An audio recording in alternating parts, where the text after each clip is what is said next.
ಜೈ Christ. ಕೀರ್ತನೆಗಳು 68ನೇ ಸಂಧಿ 1-35 ವಚನಗಳು. ರಕ್ಷಾಧ್ಯಕ್ಷನಾದ ದೇವರ ಪ್ರತಾಪ ವರ್ಣನೆ. ಪ್ರಧಾನ ಗಾಯಕನ ಕೀರ್ತನ ಸಂಗ್ರಹದಿಂದ ತೆಗೆದದ್ದು. ದಾವೀದನ ಕೀರ್ತನೆ ಹಾಡು. ದೇವರು ಎದ್ದು ಹೊರಡುವಾಗ ಆತನ ವೈರಿಗಳು ಚದರಿ ಹೋಗುವರು, ಆತನ ಹಗೆಗಾರರು ಬೆಂಗೊಟ್ಟು ಓಡಿ ಹೋಗುವರು. ಹೊಗೆಯು ಗಾಳಿಯಿಂದ ಹೇಗೋ ಹಾಗೆ ಅವರು ಆತನಿಂದ ಹಾರಿ ಹೋಗುವರು. ಬೆಂಕಿಯ ಮುಂದೆ ಮೇಣವು ಕರಗಿ ಲಯವಾಗಿ ಹೋಗುವಂತೆ ದೇವರ ಎದುರಿನಲ್ಲಿ ದುಷ್ಟರು ನಾಶವಾಗಿ ಹೋಗುವರು. ನೀತಿವಂತರಾದರೋ ದೇವರ ಸನ್ನಿಧಿಯಲ್ಲಿ ಹರ್ಷಿಸುವರು, ಉಲ್ಲಾಸಿಸುವರು, ಆನಂದ ಧ್ವನಿ ಮಾಡುವರು. ದೇವರಿಗೆ ಗಾನ ಮಾಡಿರಿ, ಆತನ ನಾಮವನ್ನು ಭಜಿಸಿರಿ. ಅರಣ್ಯದಲ್ಲಿ ಸವಾರಿ ಮಾಡುತ್ತಾ ಬರುವಾತನಿಗೆ ರಾಜಮಾರ್ಗವನ್ನು ಸಿದ್ಧಮಾಡಿರಿ. ಆತನ ನಾಮಧೇಯ ಯಾಹೂ, ಆತನ ಸನ್ನಿಧಿಯಲ್ಲಿ ಉಲ್ಲಾಸಿಸಿರಿ. ಪರಿಶುದ್ಧ ವಾಸಸ್ಥಾನದಲ್ಲಿರುವ ದೇವರು ದಿಕ್ಕಿಲ್ಲದವರಿಗೆ ತಂದೆಯೂ ವಿಧವೆಯರಿಗೆ ಸಹಾಯಕನೂ ಆಗಿದ್ದಾನೆ. ಒಬ್ಬಂಟಿಗರನ್ನು ಸಂಸಾರಿಕರಾಗುವಂತೆ ಮಾಡುತ್ತಾನೆ, ಸೆರೆಯಲ್ಲಿರುವವರನ್ನು ಬಿಡಿಸಿ ಸುಖಾವಸ್ಥೆಗೆ ತರುತ್ತಾನೆ. ದ್ರೋಹಿಗಳಾದರೋ ಮರುಭೂಮಿಯಲ್ಲಿ ಉಳಿಯಬೇಕಾಗುವುದು. ದೇವರೇ, ನೀನು ನಿನ್ನ ಪ್ರಜೆಯ ಮುಂಗಡೆಯಲ್ಲಿ ಹೊರಟು ಅರಣ್ಯ ಮಾರ್ಗವಾಗಿ ಪಯಣ ಮಾಡುತ್ತಾ ಬರುವಾಗ ಸೆಲಾ. ದೇವರು ಪ್ರತ್ಯಕ್ಷನಾಗಿದ್ದಾನೆಂದು ಭೂಮಿಯು ಕಂಪಿಸಿತು, ಮೇಘಮಂಡಲವು ಮಳೆಗರೆಯಿತು. ಇಸ್ರಾಯೇಲರ ದೇವನಾದ ದೇವರು ಪ್ರತ್ಯಕ್ಷನಾಗಿದ್ದಾನೆಂದು ಆ ಸೀನಾಯಿ ಬೆಟ್ಟವು ಕದಲಿತು.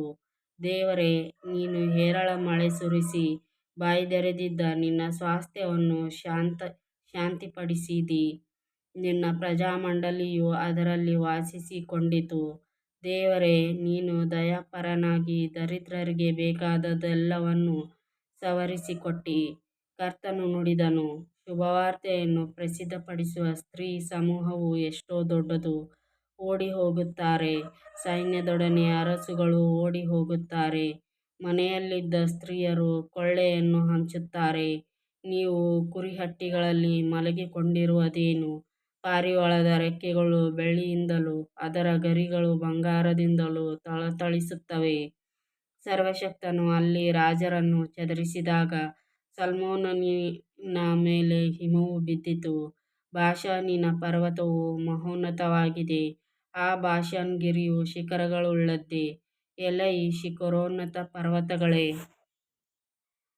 ದೇವರು ತನ್ನ ನಿವಾಸಾರ್ಥವಾಗಿ ಆರಿಸಿಕೊಂಡಿರುವ ಈ ಪರ್ವತವನ್ನು ನೀವು ಓರೆಗಣ್ಣಿನಿಂದ ನೋಡುವುದೇಕೆ? ಯೆಹೋವನು ಸದಾಕಾಲವೂ ಇದರಲ್ಲೇ ವಾಸಿಸುವನು. ದೇವರಿಗೆ ಸಹಸ್ರಾರು ಮಾತ್ರವಲ್ಲ, ಲಕ್ಷಾಂತರ ರಥಗಳು ಇವೆ.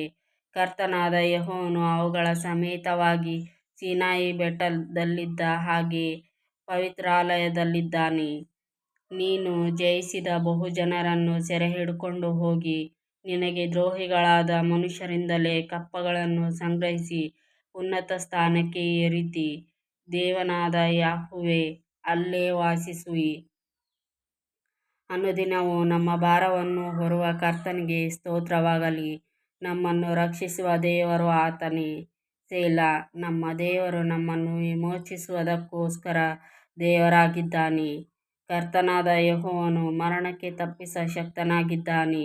ಆಹಾ, ಆತನು ತನ್ನ ವೈರಿಗಳ ಶಿರಸ್ಸುಗಳನ್ನೂ ಸ್ವೇಚ್ಛೆಯಿಂದ ಪಾಪದಲ್ಲಿ ಪ್ರವರ್ತಿಸುವವರ ತುಂಬು ಕೂದಲಿನ ತಲೆಗಳನ್ನೂ ಒಡೆದುಬಿಡುವನು. ಕರ್ತನು, ನಾನು ಅವರನ್ನು ಬಾಷಾನಿನಿಂದಲೂ ಸಮುದ್ರತಲದಿಂದಲೂ ಹಿಡಿದು ತರುವೆನು. ಆಗ ನೀನು ನಿನ್ನ ಶತ್ರುಗಳ ರಕ್ತದಲ್ಲಿ ಕಾಲಾಡಿಸುವಿ. ನಿನ್ನ ನಾಯಿಗಳ ನಾಲಿಗೆಗಳಿಗೆ ವೈರಿಗಳ ದೇಹದಲ್ಲಿ ಪಾಲು ಸಿಕ್ಕುವುದು ಎಂದು ನುಡಿದನು. ದೇವರೇ, ನಿನ್ನ ಮೆರವಣಿಗೆ ಶೋಭಿಸುತ್ತದೆ. ನನ್ನ ಅರಸನಾದ ದೇವರು ತನ್ನ ಪರಿಶುದ್ಧಾಲಯಕ್ಕೆ ಮೆರವಣಿಗೆಯಾಗಿ ಚಿತ್ತೈಸುತ್ತಾನೆ. ಮುಂಗಡೆಯಲ್ಲಿ ಹಾಡುವವರೂ ಹಿಂಗಡೆಯಲ್ಲಿ ವಾದ್ಯ ಬಾರಿಸುವವರೂ ಸುತ್ತಲೂ ದಮ್ಮಡಿ ಬಡಿಯುವ ಸ್ತ್ರೀಯರೂ ಹೋಗುತ್ತಾ, ಇಸ್ರಾಯೇಲ್ ಸಂಭವರೇ, ಸಮ್ಮೇಳವಾಗಿ ದೇವನಾದ ಕರ್ತನನ್ನು ಕೊಂಡಾಡಿರಿ ಎಂದು ಹಾಡುತ್ತಾರೆ. ಅಲ್ಲಿ ಎಲ್ಲರಿಗೆ ನಾಯಕರಾಗಿರುವ ಬೆನ್ಯಾಮೀನೆಂಬ ಸಣ್ಣ ಗೋತ್ರದವರು ಗುಂಪಾಗಿ ಬರುವ ಯೆಹೂದ ಕುಲ ಪ್ರಭುಗಳು ಜೆಬುಲೂನ್ ನಫ್ತಾಲಿ ಗೋತ್ರಗಳ ಪ್ರಧಾನರು ಇದ್ದಾರೆ. ದೇವರೇ, ನಿನ್ನ ಪ್ರತಾಪವನ್ನು ತೋರ್ಪಡಿಸು. ನಿನ್ನ ಮಂದಿರದಲ್ಲಿ ಆಸೀನನಾಗಿ ನಮಗೋಸ್ಕರ ಮಹತ್ಕಾರ್ಯಗಳನ್ನು ನಡೆಸಿದ ದೇವರೇ, ನಿನ್ನ ಬಲವನ್ನು ಪ್ರಕಟಿಸು. ಅರಸುಗಳು ಯೆರೂಸಲೇಮ್ ಪಟ್ಟಣಕ್ಕೆ ನಿನಗೋಸ್ಕರ ಕಾಣಿಕೆಗಳನ್ನು ತಂದು ಸಮರ್ಪಿಸಲಿ. ಆಪಿನೊಳಗೆ ವಾಸಿಸುವ ನೀರಾನೆ, ಕರುಗಳ ಸಹಿತವಾದ ಹೋರಿಗಳ ಗುಂಪು, ಇವುಗಳಂತಿರುವ ಶತ್ರು ಜನಾಂಗಗಳನ್ನು ಬೆದರಿಸು. ಅವು ಬೆಳ್ಳಿಗಟ್ಟಿಗಳನ್ನು ತಂದು ನಿನಗೆ ಅಡ್ಡಬೀಳಲಿ. ಯುದ್ಧಾಸಕ್ತ ಜನಾಂಗಗಳನ್ನು ಚದರಿಸಿ ಬಿಡು. ಐಗುಪ್ತ ದೇಶದಿಂದ ರಾಯಭಾರಿಗಳು ಬರುವರು. ಕೂಷ್ ದೇಶದವರ ಕೈಗಳು ದೇವರಿಗೆ ಕಾಣಿಕೆಗಳನ್ನು ನೀಡಲಿಕ್ಕೆ ಅವಸರಪಡುವವು. ಭೂರಾಜ್ಯಗಳೇ, ದೇವರಿಗೆ ಗಾಯನ ಮಾಡಿರಿ, ಕರ್ತನನ್ನು ಸಂಕೀರ್ತಿಸಿರಿ. ಸೆಲಾ. ಅನಾದಿ ಕಾಲದಿಂದಿರುವ ಮಹೋನ್ನತಾಕಾಶದಲ್ಲಿ ವಾಹನಾರೂಢನಾಗಿರುವ ಆತನನ್ನು ಸ್ತುತಿಸಿರಿ. ಕೇಳಿರಿ, ಆತನ ಗರ್ಜನೆಯು ಮಹಾಘೋರವಾದದ್ದು.